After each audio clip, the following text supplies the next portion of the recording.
ஆட்சிக்கு வந்து சில வாரங்கள் கூட ஆகல. 6 மாசம் அமைதியா இருப்போம்னு சொன்னவங்களாம் 6 நாள் கூட அமைதியா இருக்க முடியல. ஆட்சிக்கு வந்து அரை மணி நேரத்திலே ஆரம்பிச்சிட்டாங்க. பாவம், ஒரு கல்யாண வீட்டிலலாம் போய் புலம்பிட்டு இருக்காங்க. நான் சொன்னதெல்லாம் நடக்குதா? 1 by 1 எல்லா புலம்பல்ஸும்.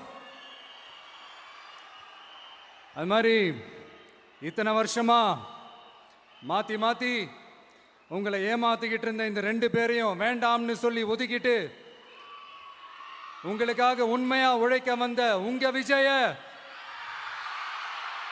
உங்க அண்ணனை, உங்க தம்பிய முதல் அமைச்சரா இல்ல முதல் சேவகனா ஆக்கியிருக்கிறீங்க. தலை வணங்கி ஒட்டுமொத்த தமிழக மக்களுக்கும் இந்த நேரத்தில் என்னுடைய நன்றியை தெரிவிச்சுக்கிறேன். இந்த நேரத்தில் எங்களுக்கு ஆதரவு தெரிவிச்ச அத்தனை இயக்கங்களுக்கும் அத்தனை இயக்கத்தின் தலைவர்களுக்கும் மீண்டும் என்னுடைய நன்றியை தெரிவிச்சுக்கிறேன்.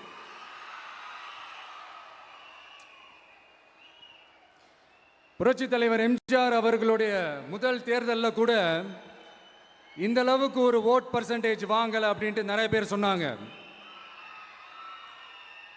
ஆனால் நீங்கள் டிவி கேட்க அவ்வளோ நீங்கள் ஆதரிச்சிருக்கிறீங்க. நான் எம்ஜிஆர் அவர்களோடலாம் நான் கம்பேர் பண்ணல.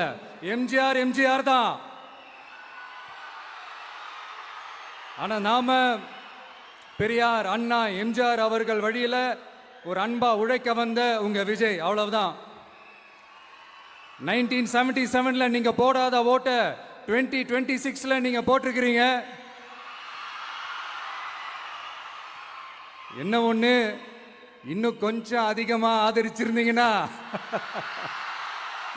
கொஞ்சம் நல்லா இருந்திருக்கும். பட் பரவாயில்ல, ஃபியூச்சரில் வரப்போற எல்லா தேர்தலையும் உங்களுடைய முழு சப்போர்ட்டை என்னால் வாங்க முடியுன்ற அந்த ஒரு நம்பிக்கை இப்போ என் மனசுல ரொம்ப ஆழமா பதிஞ்சிருக்கு.